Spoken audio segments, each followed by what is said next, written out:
आकाशवाणी मध्य प्रदेश से प्रस्तुत हैं प्रादेशिक समाचार।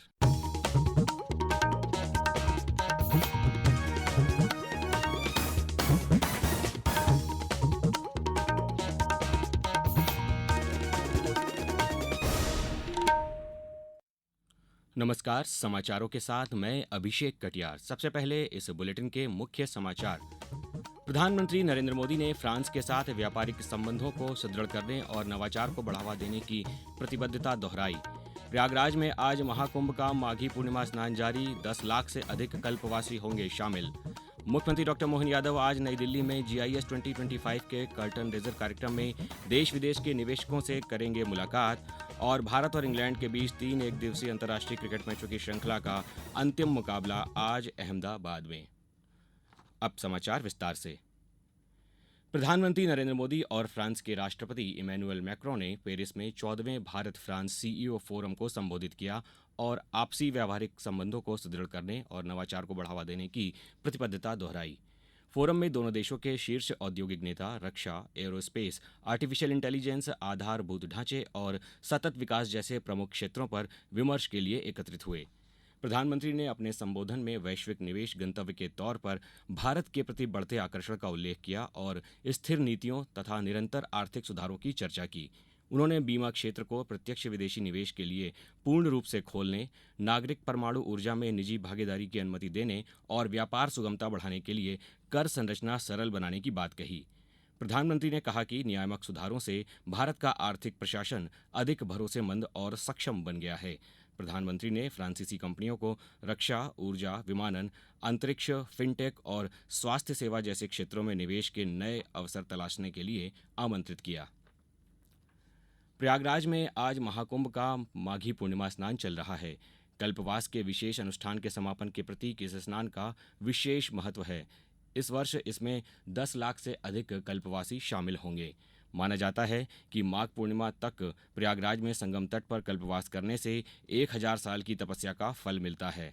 अपर मेला अधिकारी विवेक चतुर्वेदी ने बताया कि आज माघी पूर्णिमा का स्नान है। आप देख रहे होंगे कि इस बार मेले में अप्रत्याशित भीड़ आई है और लोगों का अनवरत स्नान का कर्म है वो जारी है। समस्त जो तैयारियां हैं वो मुकम्मल की गई हैं। जैसे हम लोग इसमें जो घाट रहते हैं वो अपना घाटों को सुदृढ़ कर लेते हैं। पानी जो है वो समुचित मेंटेन है और इसके अतिरिक्त वॉच टावर्स हैं, चेंजिंग रूम्स हैं, जैसी व्यवस्था हर स्थान पे हम लोग करते हैं वो है। इसके अलावा जो हमारी ट्रैफिक की डाइवर्जन स्कीम है वो लागू है। जगह जगह पुलिस का डिप्लॉयमेंट प्रॉपर कर लिया गया है और लोगों से निवेदन किया जाएगा कि जो निर्धारित स्थान जो पुलिस और प्रशासन तय करेगा, बताएगा, उस पर स्नान करें और हम लोग का सहयोग करें। उत्तर प्रदेश सरकार ने इस अवसर पर विशेष यातायात व्यवस्था के साथ ही मजबूत सुरक्षा व्यवस्था की है। विश्व का सबसे बड़ा धार्मिक समागम महाकुंभ मेला 13 जनवरी को आरंभ हुआ है। अब तक 46 करोड़ से अधिक श्रद्धालुओं ने पवित्र संगम में स्नान कर आस्था की डुबकी लगाई है। मुख्यमंत्री डॉक्टर मोहन यादव आज नई दिल्ली के ताजमहल होटल में इन्वेस्ट MP GIS 2025 के कर्टन रेजर कार्यक्रम में देश विदेश के निवेशकों को मध्य प्रदेश में निवेश के लिए आमंत्रित करेंगे। मुख्यमंत्री डॉक्टर यादव निवेशकों के साथ 1-to-1 मीटिंग और इंटरैक्टिव राउंड टेबल कर आगामी ग्लोबल समिट के नवाचारों से अवगत कराएंगे। प्रधानमंत्री नरेंद्र मोदी 24 फरवरी को भोपाल में 2 दिवसीय ग्लोबल इन्वेस्टर समिट 2025 का शुभारंभ करेंगे। समिट के दूसरे दिन समापन कार्यक्रम में केंद्रीय गृह एवं सहकारिता मंत्री अमित शाह शामिल होंगे। मुख्यमंत्री डॉक्टर मोहन यादव ने बताया कि प्रधानमंत्री श्री मोदी 23 फरवरी को छतरपुर में कैंसर अस्पताल का भूमि पूजन करेंगे। अगले दिन 24 फरवरी को ग्लोबल इन्वेस्टर समिट का शुभारंभ करेंगे।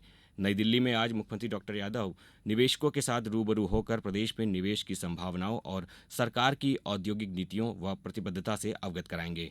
कार्यक्रम की शुरुआत Shri Madhav Krishna Singhania, chairman CII northern region एवं डिप्टी मैनेजिंग डायरेक्टर एवं CEO JK सीमेंट के स्वागत संबोधन से होगी। इसके बाद इन्वेस्ट MP GIS 2025 पर विशेष कर्टन रीजर वीडियो की प्रस्तुति दी जाएगी, जो ग्लोबल इन्वेस्टर समिट की प्रमुख झलकियों को दर्शाएगा। कार्यक्रम में 2 महत्वपूर्ण इंटरैक्टिव राउंड टेबल भी आयोजित की जाएंगी।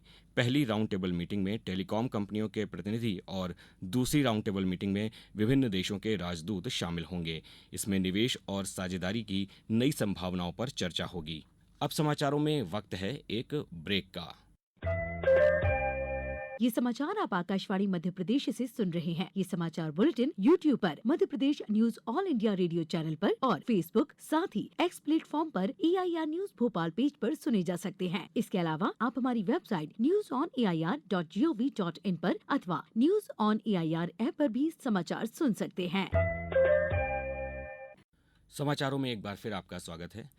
मुख्यमंत्री डॉक्टर मोहन यादव ने कल मंत्रालय में विभिन्न विभागों की विभागीय कार्ययोजना एवं उससे जुड़े वित्तीय प्रावधानों के संदर्भ में समीक्षा बैठक ली।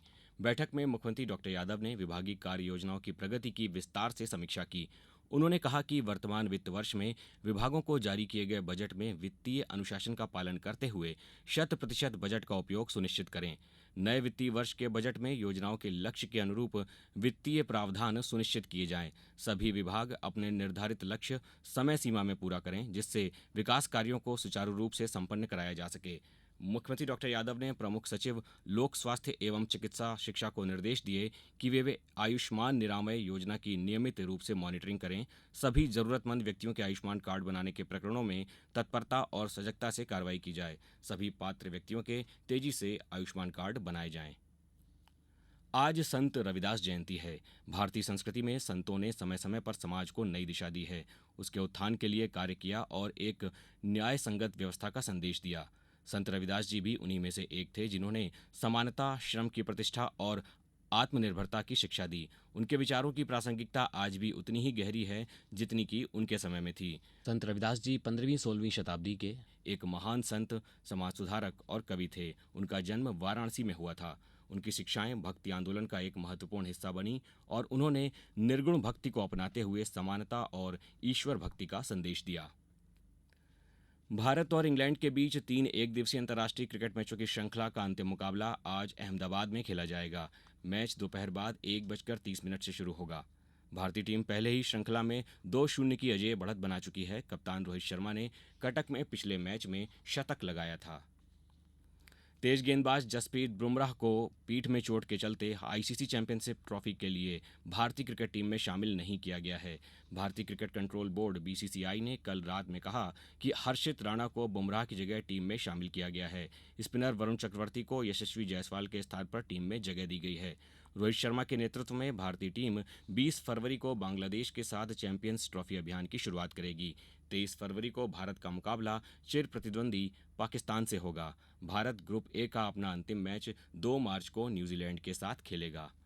अब कुछ समाचार संक्षेप में।